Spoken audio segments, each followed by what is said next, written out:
Hello hi welcome back to our channel. ఈరోజు వచ్చేసి మా ఇంట్లో అయితే పచ్చి కొబ్బరి చట్నీ అయితే చేస్తున్నాము. ఎలా చేసుకోవాలో మీకైతే చూపిద్దామని చెప్పేసి వీడియో అయితే పెడుతున్నాను. ఇప్పుడైతే చూసేయండి. ఇంకా మీరందరూ ఎలా ఉన్నారో కింద కామెంట్లో తెలియచేయండి. మేమైతే చాలా బాగున్నాము. మీరు బాగుండాలని చెప్పేసి మనస్ఫూర్తిగా అయితే కోరుకుంటున్నాము.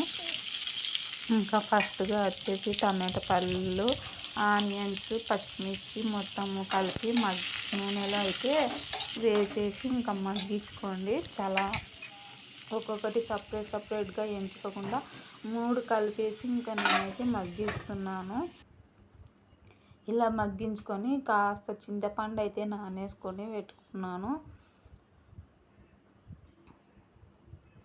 ఇంకా మన ఛానల్లో అయితే బ్లాగ్స్ ఇంకా నా డైలీ రొటీను, ఇంకా ఇదే కుకింగ్, టైలరింగ్కు సంబంధించిన వీడియోస్ అప్పుడప్పుడు మీకు ఎలాంటి వీడియోస్ నచ్చితే ఇంకా నేను అలాంటి వీడియోస్ అయితే అప్లోడ్ చేసేదానికి ట్రై చేస్తాను. మా వీడియోస్ చూస్తూ ఉండండి, అలాగే సపోర్ట్ చేయండి. ఇప్పుడు వచ్చేసి కొబ్బరి, ఇంకా రుచికి సరిపడమైన ఉప్పు అయితే వేసుకొని గ్రైండ్ చేసాము.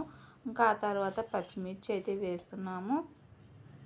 పచ్చిమిర్చి వేసి ఒకసారి అలా తిప్పిన తర్వాత ఇంకా చింతపండు అయితే వేసి ఒకసారి తిప్పుకోండి.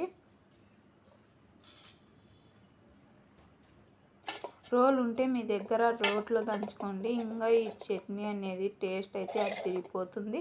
వేడి అన్నంలోకి అయితే చాలా బాగుంటుంది. ఇంకా చింతపండు తిప్పిన తర్వాత ఇంకా టమాటా పళ్ళు, ఆనియన్స్ వేసేసి బాగా అలా కచ్చాపచ్చాగా అయితే గ్రైండ్ చేయండి. ఇలా గ్రైండ్ చేసుకున్న తర్వాత ఇంకా ఒక గిన్నెలోకి అయితే తీసుకోండి. వేడి అన్నంలో కాస్త నెయ్యి వేసుకొని తినండి. చాలా టేస్ట్ అయితే బాగుంటుంది. ఒకసారి ట్రై చేయండి. ఓకేనా? మరి మా వీడియోస్ చూస్తున్నారా లేదో కామెంట్ చేయండి. అలాగే మన ఛానల్ కొత్తగా చూస్తున్న వారు ఎవరన్నా ఉంటే సబ్స్క్రైబ్ చేసుకోండి. బెల్ ఐకాన్ అయితే క్లిక్ చేయండి. ఆల్ మీద క్లిక్ చేయండి. ఇంకా మాకైతే వర్షం పడుతుంది.